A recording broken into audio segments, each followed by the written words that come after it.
Okay, so the first two methods were pure random search, where we essentially tried to escape the lack of knowledge of the gradient by performing some random search. So the advantage of the first two methods is we don't need the gradient, but the disadvantage is it takes lots of iterations to converge to the optimum, because we are essentially moving around the search space in a random fashion.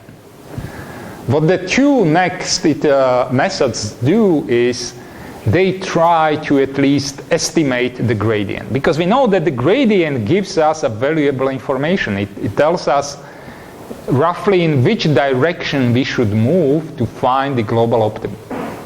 And the first such a method, which is based on approximation of the gradient, is called extremum seeking. And then we will cover the Nelder-Mead methods for unconstrained optimization. So let us look at extremum seeking. Essentially, extremum seeking approach, what it does, instead of using a completely random search, it starts to move the optimization variable along a periodic signal. So it starts to oscillate the optimization variable, and by these oscillations it tries to excite the function to provide at least an estimate of the gradient. Because we know that if I want an estimate of the gradient, all I need to do is to use or to pass the values of the function through this transfer function. Okay, so this is a transfer function which has an s in the numerator and s plus h in the denominator. Why do we have this s plus h there? What would we like to have here only? How can we obtain the gradient? And if we are in 1D, the derivative? Well, we know that s, the Laplace operator, if this block would be just s, it would differentiate the function, right? So in Simulink, if you have a function which provides some output, and you pass it to a block which is just the derivative, at the output you obtain the derivative, okay? Well, the problem is that the derivative is not physically realizable, right? Because the degree of the numerator would be larger than the degree of the denominator. So that's why, and that's what you know from previous courses, if you want to approximate or to implement a derivative, then we need to use essentially a filter here in the denominator. Essentially, we are taking a first order transfer function which has some time constant proportional to h, and by this system is physically realizable, and it is a filter of the derivative. Okay? So what we have here is that we have a block which at least estimates the value of the gradient, well, the derivative. Okay? But the problem with this is, if you want to estimate the gradient, you need the function to change. If the function doesn't change, what kind of gradient do you obtain? I mean, no, none. Okay? So we need the function to provide some signal which is changing in time in order to actually be able to compute the approximate gradient. And the way how this procedure guarantees that this output here changes such that the gradient is meaningful is that it employs two periodic signals. The first one is the sine of omega t, and this periodic signal multiplies the gradient or the approximate gradient. Then this approximate gradient multiplied by the sine wave is integrated. We know that this is an integrator, k is a constant. So this is minus k times the integral of this part, plus we also add to that integral another excitation periodic signal which has amplitude equal to small a.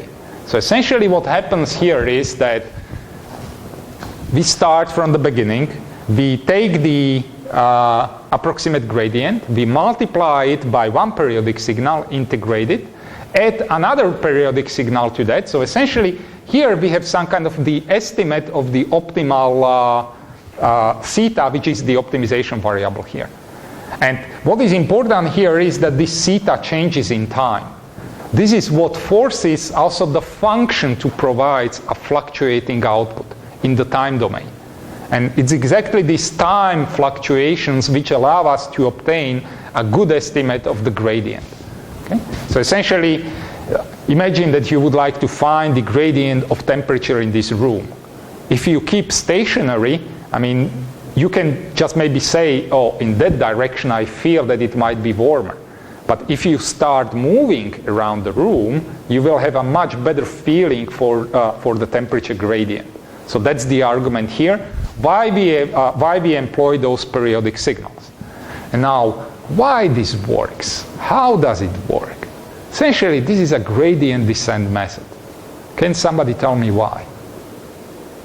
Or do you see some resemblance with the gradient descent method here? Probably not immediately, but we will soon do. Okay, so this is a typical gradient descent method where I use t to indicate the iterations. We know that in the gradient descent method is we start with the current iteration and we add to it step size multiplying the negative value of the gradient. Okay? So at the next iteration, that's what the estimate of the optimal solution would be. Now, let us proceed with the iterations. What would be x at the second iteration? It would be xt plus 1, because we are taking the previous iteration, plus this term also evaluated at t plus 1. Okay, so it would be this term here, right? But look, xt plus 1 is given by the first equation. So what we do is, and let me better write it here on the whiteboard, all the iterations.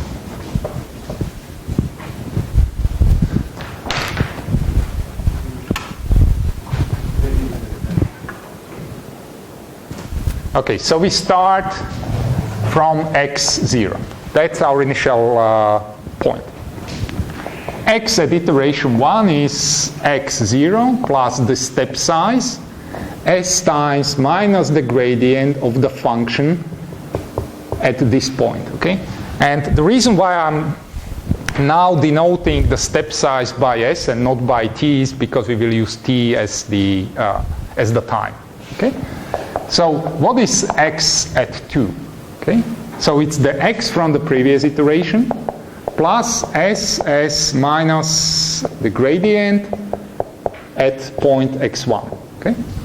Now what we do is that we take this and we substitute it here, and we also substitute. Well, we could also substitute it there, but let's just do it here.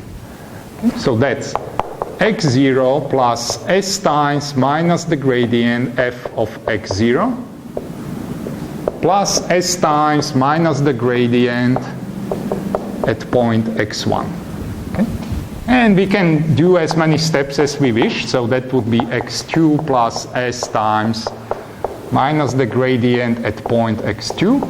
And again, we substitute this here, because that's exactly what x at the second iteration is. So that's x0 plus s times minus the gradient at point x0 plus s times minus the gradient f at point x1 plus, and now we have this term here, okay, plus s times minus the gradient f of x at point 2. Okay? And clearly, as we would go for the fourth iteration, essentially we would add a new term here saying s times minus gradient f x3 and so on and so forth. Okay? So how can we write this expression more compactly? How can we represent the x at the tth iteration?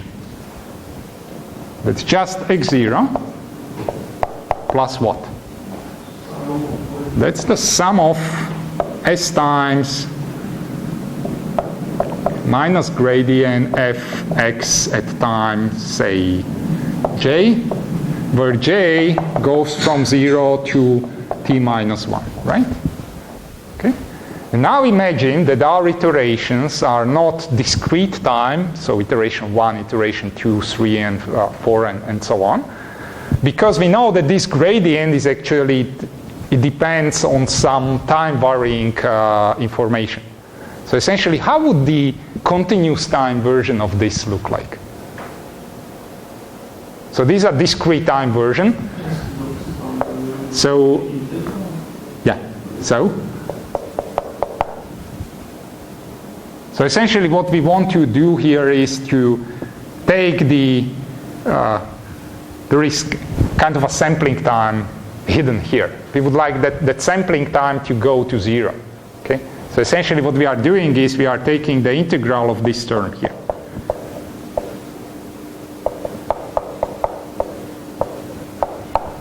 Okay? And that goes from some t0 to some final time.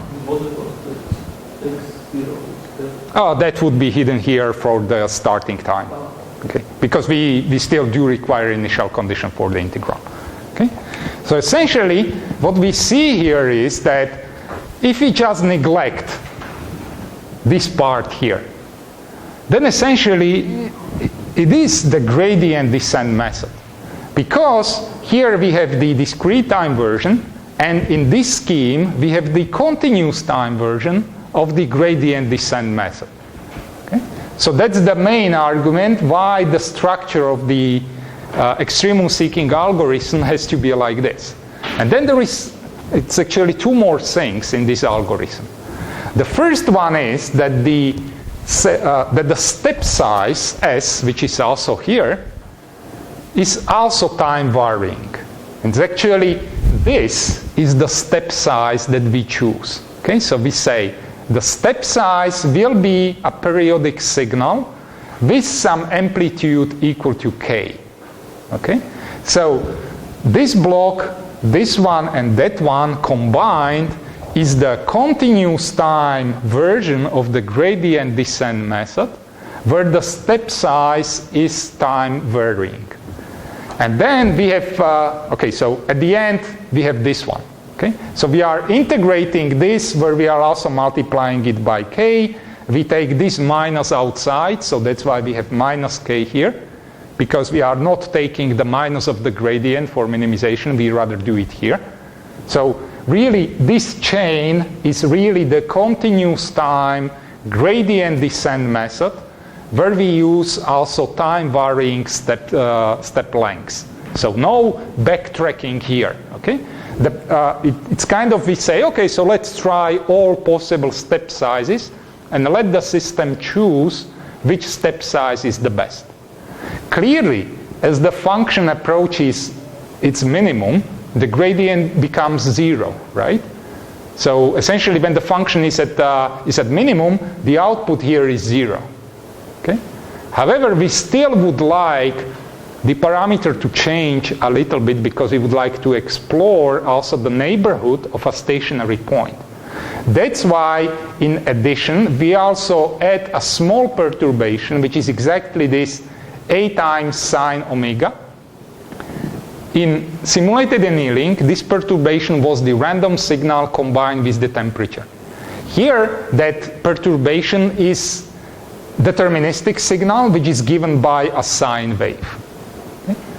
Bottom line is, you can implement unconstrained optimization in Simulink. Each of these blocks here is a dynamical system. Okay, we have a derivator, we have an integrator, this is just addition, this is just multiplication of two signals. You can do optimization in Simulink. Okay, this doesn't sound astonishing, but we also know that these kind of systems, like the derivator or an approximate derivator and the integrator, they can also be realized physically.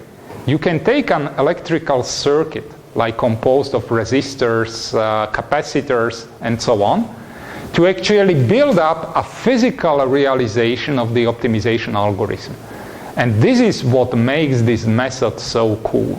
It does not require a computer to find a minimum of a function. You can do the minimization completely in an analog way by converting this dynamical system into, say, an electrical circuit, hydraulic circuit, pneumatic circuit, whatever you want. You can do mechanical optimization The algorithm is completely kind of mechanical, electrical, it's analog. Okay, it's not a digital algorithm, it's an analog algorithm. That's what makes it so nice. Okay, so let me show you how it works. So first we will assume this non-convex function. Essentially, here I'm showing the results. In a second I will show you how it performs in Simulink. This is the local stationary point where the gradient is equal to 0. Okay, so all those gradient-based methods, they would stuck in this point. Why? Because the gradient is equal to 0, and they will not be able to move away from that point. However, what extremum seeking does, it adds this periodic perturbation. So it starts to move this theta to excite the gradient, and by doing so, it will suddenly see, oops, if I move sufficiently to the right, I can start decreasing the function again. So that's what these periodic signals are for. They are there to escape the local optimum and to excite the gradient from being 0. And so we start with -1 as the initial point, and after some time, which is the physical time, because this is kind of a dynamical system, after 10 seconds, the algorithm converges to this global optimum. It still oscillates around that value because we are still providing this excitation signal, even if we are at the optimum. Okay, so that's why this A here has to be chosen carefully as not to escape or as not to corrupt the solution to which the algorithm would converge. Okay? So the plot on the left shows the estimate of the optimal value of the optimization variable, and this is the function value that we would like to minimize. Okay? So we started with 1 as a local solution and came to roughly -3 as a global solution. So the implementation is really like on the slide. Okay? You have a dynamical system like this, where this block here, that's the function to be minimized. And we, of course, need some settings for the amplitude, for the frequencies, and for the other magic constants. And then when we start it, then this is how it will look like. We can look at the function value. That's this plot here. Okay. So we started from something like +1 for the local solution, and we have converged to -3 for the global solution. We can take a look at the value of the theta, which is the optimization variable. And what we see is it goes from that -1, or whatever it was, or from 0, and it converges to the global solution. Okay? All by evaluating a dynamical system, essentially solving a system of differential equations. And of course we can do whatever we want, so we can take this function, which we like so much, and we can put it in the same scheme.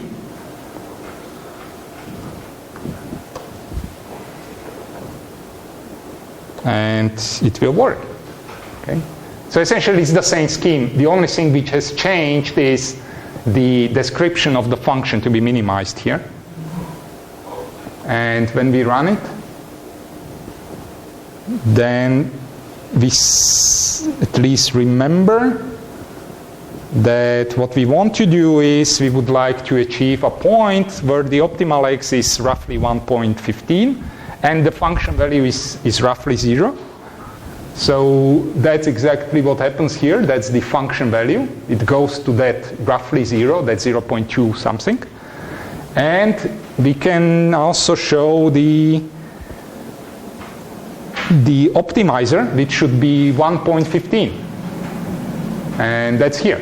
Okay? So it's roughly like that. So if I would zoom here, it's, okay, 1.15, maybe smaller than that. Okay, so there is still some inaccuracy which can be fixed by suitably choosing those parameters. Okay, so this works really nice. But the real power of this method is it can also do dynamic optimization, meaning we have two-tank system, And we would like the level in this tank to be at some set point.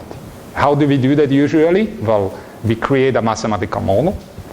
Then we linearize that model because we don't know how to design the controller, or at least we pretend that we don't know how to design it for a nonlinear system.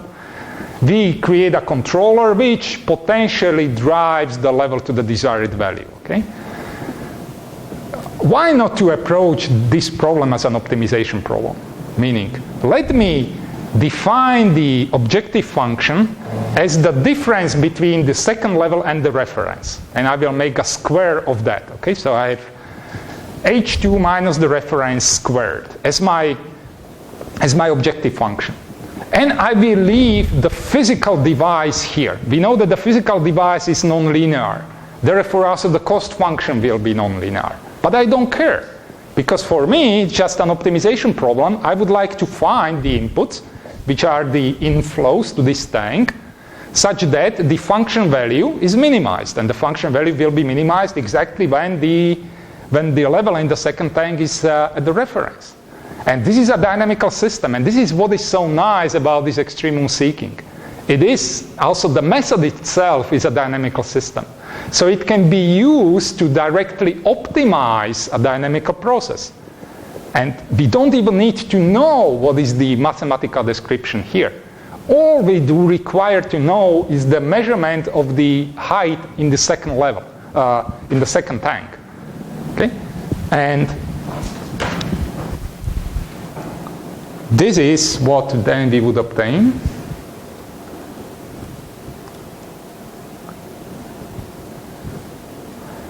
So that's the complete procedure. So what I have here is the nonlinear model of the two tanks as an S function. It's fully nonlinear, no linearization inside. I have the height in the first tank, height in the second tank. And then what this block does, it creates the function or the objective function as the squared difference between the h2 level and the reference. And the reference is time varying, it's kind of a step change. And the rest is just extremum seeking algorithm. Okay? And if I run it, then actually two things are going on here. First, the process evolves. Well, I need to use different settings of the algorithm, of the constants. That's the downside of this method. You need to know what is the appropriate choice. And now look here. This purple line is the required reference in the second tank, and this is the actual output, actual level in the second tank. So what the procedure did is it was trying to minimize the squared difference between these two signals. Okay, so we can also look at it from the perspective of the value of the objective function, which is here. Okay? So at the beginning, when there is a discrepancy, this square is large. Also, it is large when doing this step change. Okay? But the extremum seeking was simply trying to bring this difference to zero, because that's when we achieve the tracking. Okay? So the cool thing about this extremum seeking is you can directly optimize dynamical processes, and you don't need to know what's going on inside. You don't need a model. Therefore, you don't care whether the model is linear or not. You are taking the optimization essentially with respect to reality, not with respect to approximation of the reality. And the rest is just some kind of time or adaptive version of the gradient descent method. So it still has the reasoning of the gradient-based method, where we are using essentially time-varying step size, and we are using a small perturbation to excite the gradient. Okay? And this is extremely cool, and it is used also in practice, especially when controlling nonlinear systems. Well, nonlinear processes, I should say, because we don't need to do any approximation like linearization or whatsoever. Okay? This is all cool, besides there is a problem. And the problem is that we have to carefully choose numerical values of these magic constants. One of them is A, which is the amplitude of this excitation signal. Essentially, there is a trade-off here between small values, which mean fast asymptotic convergence to the optimum, versus large values which correspond to the region of attraction. Essentially, this means if the value is small, the optimum is very precise, but it can be far away from the global one. Okay, so essentially we have reached a local optimum. If A is large, we will escape local optimum, but then we will essentially oscillate around the desired global optimum. K is a parameter which influences speed of convergence. Omega is the frequency which influences the smoothing of the estimation of the gradient. And H is the time constant of this first order system here, or this first order filter, which is for washing out the derivatives. Okay? So the larger A, the smoother the derivative is, and the smaller h, the bumpier the derivative. Essentially, we know that the derivative, it can also jump. It can be like a Dirac pulse. And this, the purpose of this filter here is to smoothen out that Dirac pulse. Okay? So bottom line is, you have to be careful about the choice of these parameters, and it's more of a trial and error phase. Okay? There is no universal way of choosing those constants. There is one extension of that instead of using periodic signals, we use some stochastical signals, meaning some random numbers for excitation and for those step size. And it can be shown that they help to improve convergence. Okay, so faster transition to the global optimum with less variations and so on. These are all extensions that are not so important. Once you remember the general concept, you can do whatever you want. Okay? So let me sum up the extremum seeking procedure. Essentially, it's an optimization method which works with the estimation of the gradient, and that estimation of that gradient is excited by a periodic signal. Okay, that's what helps us to essentially move the function such that we can generate the gradient around some point. It again works with limited knowledge. All we need to do is to measure the objective function. We don't need to know how the objective function looks like. We don't require to know the analytical form, just the measurements of the objective function. And it is multi-purpose. It can be used to optimize static functions, which are time invariant, or it can also optimize the dynamical systems, where even that value of the cost function changes in time. And this is one of the very few algorithms that is directly applicable also to dynamic optimization. Okay? So I guess we can wrap it up here, and on the next lecture we will see how the Nelder-Mead algorithm achieves the similar task of approximating the gradient.